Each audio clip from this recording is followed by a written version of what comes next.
Padma art and ಡಿಶಸ್ಗೆ ನಿಮಗೆಲ್ಲ ಸ್ವಾಗತ. ನಾನು ನಿಮ್ಮ ಅನ್ನಪೂರ್ಣ ಜಗದೀಶ್. ಇವತ್ತಿನ ದಿವಸ ನಮ್ಮನೆ ಸ್ಟೈಲ್ ಪೀನಟ್ ಮಸಾಲ ತೋರಿಸ್ತಾ ಇದ್ದೀನಿ. ಇದು ಹೆಲ್ತ್ಗೂ ಡಯಟ್ಗೂ ಎಲ್ಲದಕ್ಕೂ ಒಳ್ಳೆಯದು. ನೋಡಿ, ಇದನ್ನು ಒಂದು ದಿವಸ ನೆನೆ ಹಾಕಿಬಿಟ್ಟು ನಾನು ಮೊಳಕೆ ಬರೆಸಿದ್ದೀನಿ. ಎಷ್ಟೋ ಜನಕ್ಕೆ ಕಡಲೆಕಾಯಿ ಬೀಜ ಮೊಳಕೆ ಬರುತ್ತೆ ಅನ್ನೋದೇ ಗೊತ್ತಿರಲ್ಲ. ನೋಡಿ ಎಷ್ಟು ಚೆನ್ನಾಗಿ ಮೊಳಕೆ ಬರ್ತಾಯಿದೆ. ಆ ಥರ ರೆಡಿ ಮಾಡಿ ಇಟ್ಕೊಂಡಿದ್ದೀನಿ. ಅದಕ್ಕೆ ತರಕಾರಿ ಅಷ್ಟೇ, ದಪ್ಪ ಮೆಣಸಿನ್ಕಾಯಿ, ಟೊಮೆಟೊ, ಈರುಳ್ಳಿ, ಕರಿಬೇವಿನ ಸೊಪ್ಪು ಮತ್ತು ಕ್ಯಾರೆಟು, ಸೌತೆಕಾಯಿ.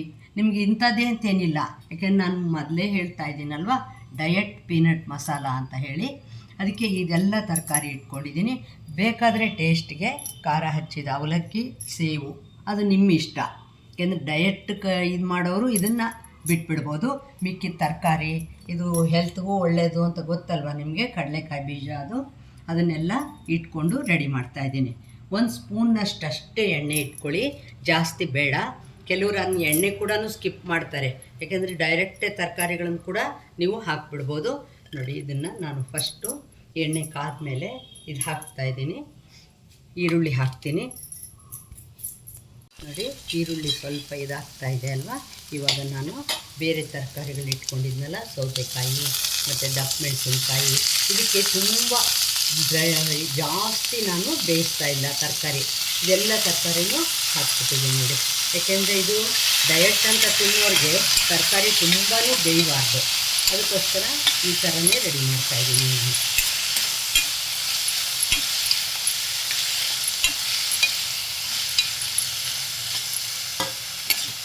ನಿಂಬೆ ರಸನ ಲಾಸ್ಟಲ್ಲಿ ಹಾಕ್ಕೊಳ್ಳೋಣ.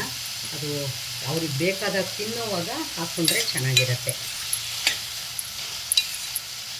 ಹಿಂಗೆ ಹೊಗೆ ಆಡ್ತಾ ಇದೆ ಅಲ್ವಾ. ಇವಾಗ ನಾನು ಕಡಲೆಕಾಯಿ ಬೀಜ ಇಟ್ಕೊಂಡಿದ್ನಲ್ಲ, ನೋಡಿ ಎಷ್ಟು ಚೆನ್ನಾಗಿ ಮೊಳಕೆ ಬರೆಸ್ತಾ ಇದೆ. ಇವಾಗ ಅದನ್ನು ಇದಕ್ಕೆ ಹಾಕ್ಕೊಂಡ್ಬಿಡ್ತೀನಿ. ಮಕ್ಕಳಿಗೂ ಅಷ್ಟೇ ತುಂಬ ಖುಷಿ ಆಗುತ್ತೆ. ಇದು ಕಡಲೆಕಾಯಿ ಬೀಜ ಎಲ್ಲರಿಗೂ ಇಷ್ಟ ಆಗುತ್ತಲ್ವ. ಅದ್ರ ಜೊತೇಲಿ ಈ ಥರ ತರಕಾರಿನೂ ಎಲ್ಲ ಸೇರೋದ್ರಿಂದ ಇದು ರುಚಿ ಇನ್ನೂ ಡಬಲ್ ಮಾಡುತ್ತೆ ಅಂತಲೇ ಹೇಳ್ಬೋದು. ನೋಡಿ,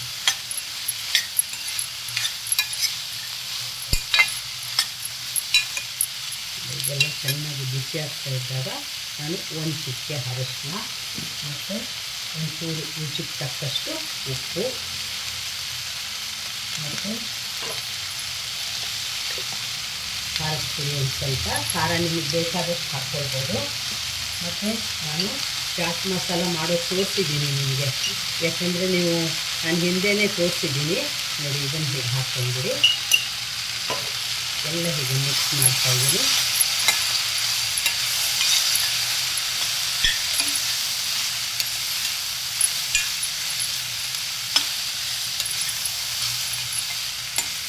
ಈಗ ಕರಿಬೇವಿನ ಸೊಪ್ಪು, ಕರಿಬೇವು, ಕೊತ್ತಂಬರಿ ಏನು ಬೇಕಾದರೂ, ನೀವು ಪುದೀನ ಕೂಡ ಇದ್ದರೆ ಒಂಚೂರು ಅದನ್ನು ಕೂಡ ಉದುರಿಸ್ಬೋದು. ಇದಕ್ಕೆ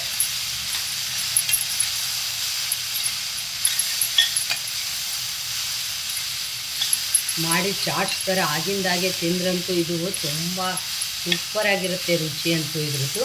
ನೀವು ತಿನ್ನೋವಾಗ ಬೌಲ್ಗೆ ಹಾಕಿದಾಗ ನಿಮಗೆ ಮನೆಯಲ್ಲಿ ಇಷ್ಟಪಡೋರಿಗೆ ನೀವು ಈ ಅವಲಕ್ಕಿ ಮತ್ತು ಈ ಸೇವು ಮೇಲೆ ಉದುರಿಸ್ಬಿಟ್ಟು ನಿಂಬೆ ರಸ ಹಿಂಡಿ ಕೊಟ್ಟರೆ ಇದ್ರದ್ದು ಟೇಸ್ಟ್ ಅಂತೂ ಡಬ್ಬಲ್ ಆಗುತ್ತೆ ಅಂತಲೇ ಹೇಳ್ಬೋದು.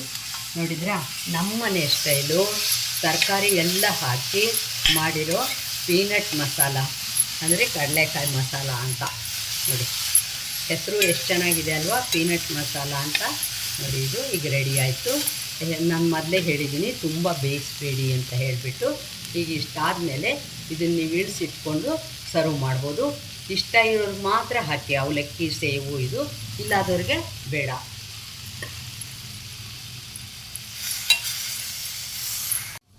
ನೋಡಿ, ಈ ಥರ ರೆಡಿಯಾಗಿದೆ ಅಲ್ವಾ. ಇವಾಗ ನಾನು ಇದನ್ನು ಡೈರೆಕ್ಟಾಗಿ ನಿಂಬೆ ರಸ ಕೂಡ ಹಾಕ್ಬಿಡ್ತಾಯಿದ್ದೀನಿ. ಇದು ಅಷ್ಟೇ, ಇದ್ರ ಫ್ರ್ಯಾಗ್ರೆನ್ಸು ತುಂಬ ಚೆನ್ನಾಗಿರುತ್ತೆ.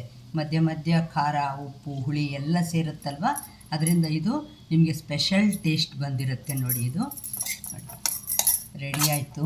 ನೋಡೋಕ್ಕೆ ಎಷ್ಟು ಚೆನ್ನಾಗಿದೆ ಅಲ್ವಾ. ನೀವು ಖಂಡಿತ ಮನೆಯಲ್ಲಿ ಆರಾಮಾಗಿ ಮಾಡ್ಕೊಳ್ಬೋದು. ಒಂದು ಸ್ವಲ್ಪ ಕಡಲೆಕಾಯಿ ಬೀಜನ ನೆನೆಸಿಟ್ಕೊಂಡ್ಬಿಟ್ರೆ ಅದು ತುಂಬ ಚೆನ್ನಾಗಿರುತ್ತೆ ತಿನ್ನೋಕ್ಕೆ. ಮತ್ತು ಅದರಲ್ಲಿ ಪ್ರೋಟೀನ್ಸ್ ಕೂಡ ಡಬಲ್ ಆಗುತ್ತೆ ಆ ಥರ ನೆನೆಸಿಡೋದ್ರಿಂದ. ಇನ್ನೂ ತನಕ ನನ್ನ ಚಾನಲ್ಗೆ ಸಬ್ಸ್ಕ್ರೈಬ್ ಮಾಡ್ಕೊಳ್ಳದೆ ಹೋದರೆ ಸಬ್ಸ್ಕ್ರೈಬ್ ಮಾಡ್ಕೊಳ್ಳಿ, ಲೈಕ್, ಶೇರ್, ಕಾಮೆಂಟು ಮಾಡೋದನ್ನು ಮರಿಬೇಡಿ. ಇದೇ ವಿಡಿಯೋನ ಇನ್ಸ್ಟಾಗ್ರಾಮ್ ಮತ್ತು ಫೇಸ್ಬುಕ್ಕಲ್ಲಿ ಕೂಡ ನೋಡಿ, ಕಾಮೆಂಟ್ ಮಾಡಿ, ಎನ್ಕರೇಜ್ ಮಾಡಿ. ನಮಸ್ಕಾರ.